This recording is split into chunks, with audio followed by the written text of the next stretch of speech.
So, Daddy, right now he's combing his client's hair, and after he combs his client's hair, he's about to do a razor, and he's about to do that thing again that he's doing right now. And he's about to style it, and then he's gonna be done in a second, and then and the hair's gonna be looking good.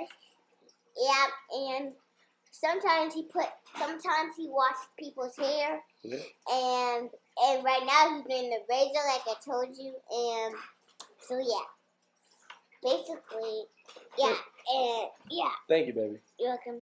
Okay, so welcome back.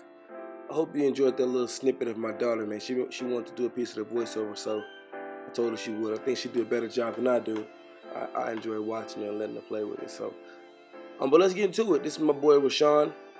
He's been with him for about 3 months, and it's time to get him right, man. He's getting a high taper, 2.5, 3 on top, or 3. I'm using a 2.5 plastic, which is kind of the equivalent to a metal 3. And this is about to be a fire tutorial, I promise you. First step, I comb it out with the pick. He hasn't had a haircut in a while. He has a thicker, coarser grade of hair. So I want to comb it out with a pick is a wider tooth comb, so I want to use the pick. And what I'm doing now, I have the 2.5 all the way open. Start at the crown, just to give myself a measuring guide. It looks kind of thinner right now, but once I lay it down and use that warm rag on the hair, I promise it's going to be amazing. So what happens is the reason why the hair looks thinner is because with African American hair or over curly hair, which is another term for it, professional term, what happens is when we grow our hair out for so long, if we don't compress it, it stands up. It grows out and up. Because again, a wave is nothing but a compressed curl, and curls in our hair grow up and out. All right, so again, I have this 2.5. As you can see, that wave pattern looking real good. I promise this cut gonna be fire. If you notice, he has some thin areas on his edges. So when we get this high taper, it's gonna be flawless. You would never know. And as you can see, I'm gonna use that. I leave that. The hair is usually thinner around the back of the ears or on the front of the edge up. So I'm kind of more careful in those areas. I lay the blade flat to the scalp, and I'm just trimming down. So you guys watch. I'm gonna get this nice and flush. I go over my strokes a few times. I'm very repetitive because the more you work one area, the more flush and the more precise the cut can be. So I'll see you guys soon.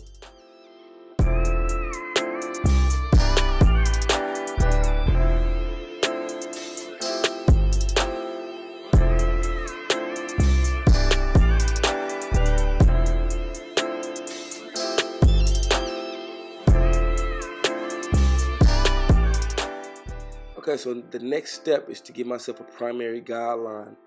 Along with taking the baby hairs off the neck, I'm going to dig out. So his taper is going to be below the nape. It's going to be on the nape of the neck, below the occipital bone, which is the outermost protruding bone in the back of the skull. And I basically clean that neck, and I'm giving myself a sharp, precise line. I'm making a hard line because, like I said, the way I do my techniques is I like hard lines. I love precision. I'm indenting that line in. Whatever I put the line in with, I can get it out. Or I can get it out with my edges. So never be fearful of not removing the line. But if you give yourself a clean workspace, especially for beginners, it'll be much easier for you to get a precise fade. Very important, trust me. I'll demonstrate that more on the side taper. But now I have my Babyliss Pro FX, and I'm creating a secondary line. It's going to be about 1 inch or 1.5 inches thick. If you had to measure it, and the blade is all the way open to the farthest notch, and I'm putting another hard line in. Hard lines are very important. The reason why, okay, so I have a hard line. Now what I can do is work out this primary line. All right, now I have a hard line. I can actually follow and give myself a smooth flow across that back taper instead of a jagged taper. Although these things might not seem important because you fade it out, you're not balding the hair out, you're fading the hair. So that fade will transition into how the line was, if that makes sense. You'll notice when the taper is done. A lot of my strokes are flat to the scalp. Sometimes I lift the blade up when I want to take less out in a smaller or bigger area. But I'm notching right now. See, I'm using the corner of the blade. That's considered notching. That's what I call notching. Light strokes, light pressure, and I'm just hitting certain areas. I'm finding and I'm point hitting, okay? All right, so the next step,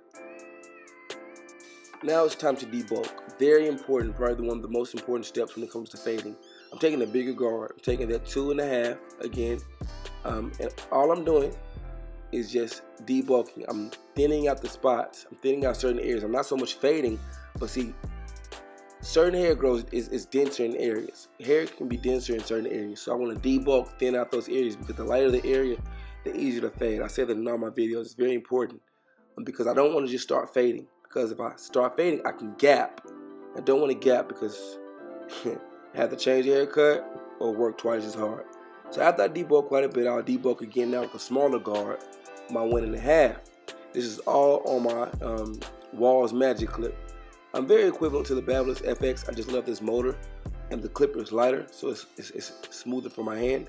And I'm debulking, but now in the smaller region, and I'm combing because I'm training their hair. I'm standing it up and I'm spacing their hair out. Sometimes I brush, but usually when I'm more done towards the fade or I want to lay the hair down, when I comb, I'm stretching the hair and spreading it so I can get a nice, even debulk, okay? Now, I'm taking my 0.5, which is a 0 guard on my walls, and I'm just, in a sense, still debulking. Because like I said, the thinner that area, when it's time for me to fade everything in, it'll make it much easier to transition.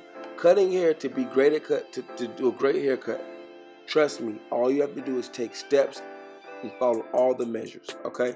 Very important. Stretch the skin, comb every few strokes, and you can work it out that way, okay? And use the corner of the blade. Sometimes you might have to hit a small area and not the whole thing, okay? Now I want you guys to watch for a few seconds how this all comes together, very smooth. I'll come back at the end and I'll debulk again those thicker areas, but for right now, just watch this transition and I'll be back in a second.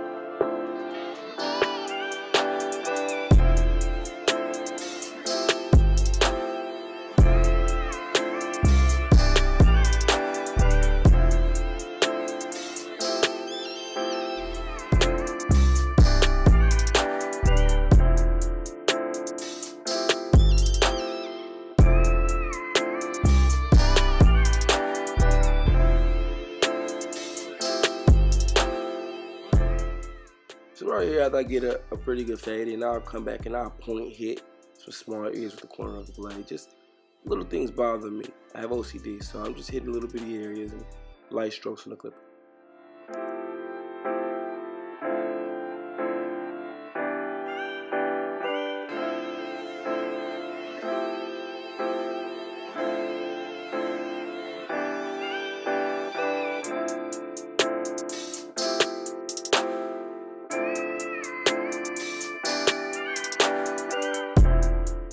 Now after I have the majority of that fade in, I'll come back with my 1.5 again, and I'll debulk a little higher some of those thicker areas.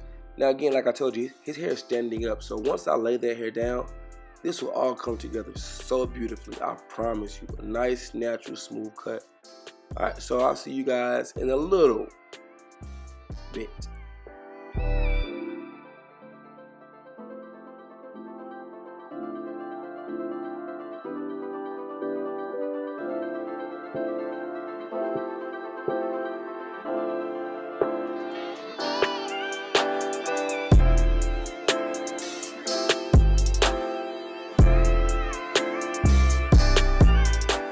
So now I'm going to debulk around the ear. I'm just going to come around, curve it around lightly, and just hit that.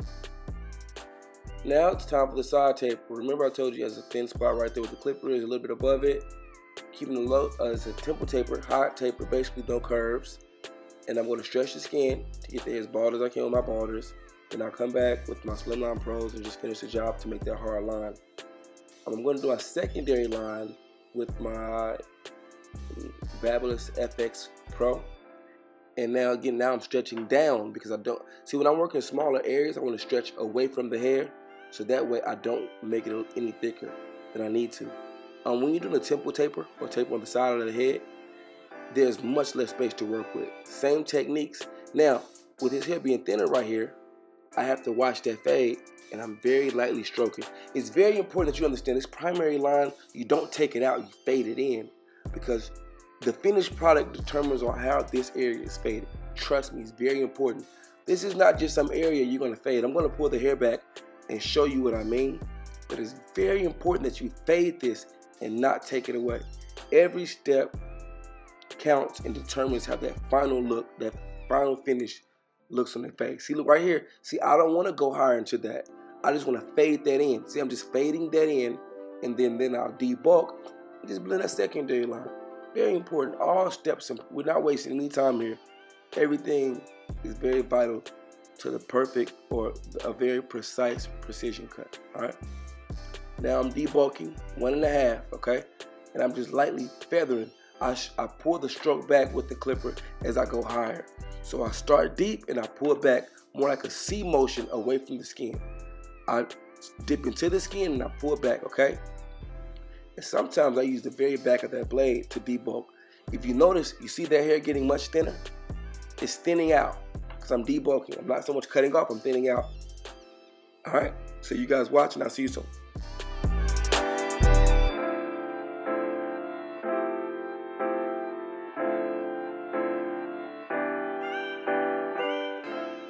Now I'm going to take my 0.5 or my 0, and I'm starting to fade or debulk, because it's the fact that I debulk so well with that 1.5. My workspace is thinner. It's very important to have a thin workspace. I promise you guys, if you guys do that method, it'll make your face so much cleaner. And now I'm notching. I'm using the corner of the blade. Same technique, debulking around the ear. Comb, stroke, comb, stroke.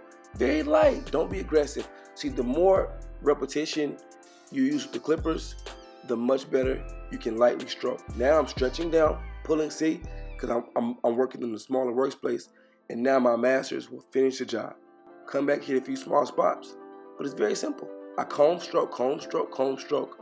Repetition, okay? So the more you work on these techniques, the better you get.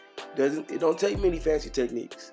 My tutorials, I might change it up and show you a new tip every now and then, but I want you to understand the importance of using the same techniques on multiple hair textures. I try to switch it up and do different hair textures because it's very important that you know that very similar techniques can work on very different hair textures. It's all about patience, repetition, and practice, which is repetition. So that was a double. Okay, you guys watch and I'll see you soon.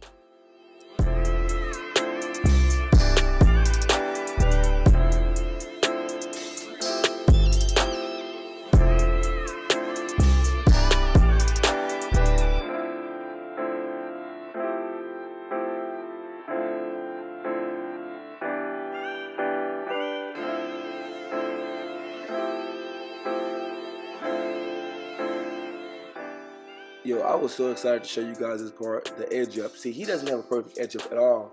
We're not using any enhancements. First thing I want to do is debulk. I take a 1 and I lightly hit. I want to blend those thin areas, but I don't want to push his edge up too far back. Most of his edge, that's a widow's peak right there. I'm going to take that off lightly, and I'm going to blend those thin areas. I'm not going to push him back because he's going to pay for that when it grows back in. So again, I'm going to give him the best possible edge up that his hair can take naturally. You know, you have to learn to live with what you have, and I promise you, this is going to be nasty. So I apply my Elegant Shave Gel. I'm very generous with it. I put a lot. Warm rag that I put in the microwave for about 30-45 seconds, and I let that swell the cuticles, open them up so it can accept the gel and soften the hair more. Then I'll come back, apply more gel, and I'll persist, or I'll go ahead and continue with my razor. So I massage the scalp, I manipulate the scalp, play with it a little bit, and get it stimulated, basically. Stimulate the hair. And see them waves pop, boom. I mean, it's science, man. I'm telling you guys, I'm the mad scientist. I'm gonna change my name to the mad scientist. Now I can brush to lay those hairs down. Now I want to train the hair. See that taper? Ooh, wait till I edge it up. Now I'm gonna take the widow's peak off. I'm gonna find the thin spots. I'm gonna debulk on the edge up again. I do one side at a time. Apply more shave gel. Now it's time to go to work. I stretch the skin. I find the thickest, most natural point without pushing the hair back. Those thin spots don't worry me. See, look, that's widow's peak. It goes, so you guys can't see too much. I press firmly with the razor, but not too hard, at an angle. And see that thin spot? All I'm doing is capturing the hairs around it. I'm leaving that there. Keep the edge up nice and wide, about a 90 to 75-degree angle. And I get all of those little hairs, that peach fluffs off the forehead. See, debulking right there, boom. I'm cutting with the comb, razor rubber comb, thin out. And I'm just taking that off, stretching the skin from the top and bottom. The tighter the skin, the easier my razor can work. See that right there? Using the tip of that blade. I'm not taking more off. I'm just getting more little hairs that curl over. And you guys watch, I promise, this ending finna be crazy. All right, same technique. Keep it wide. Stretch the skin the opposite way, and I just pull. So you guys watch. Look at that. Man, I'm telling you, it's gonna be crazy. Now you guys watch, debulk, and I'll see you in a little bit.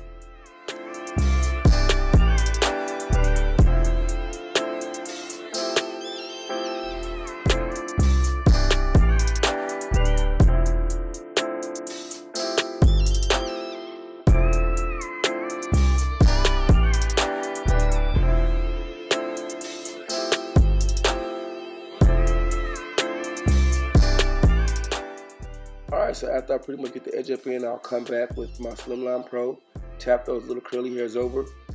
I'm about to finish this chop off by hitting those roach legs at the top. It's all about the finish. So you guys watch me finish this up, I promise you, man. It's amazing. It's going to be amazing. I hope you guys enjoyed the video. Any questions, DM me on Instagram. Take me forever to reply. I'll be busy cutting, but I will reply. Please subscribe. I got a lot of great content. Oh, I got 2 more videos. Oh, they finna be nasty. All right. Oh, I forgot the back. Keep it wide. Don't push it back. He hasn't had a haircut in a while, so he had a lot of little baby hairs. But I keep that edge up nice and wide in the back. Hope you guys enjoy. Watch this before and after. Oh, man, it's nasty. Pull the ear, stretch it, curve, use the back side of the blade, and watch this. Here we go. Ooh, before and after. Jeez Louise.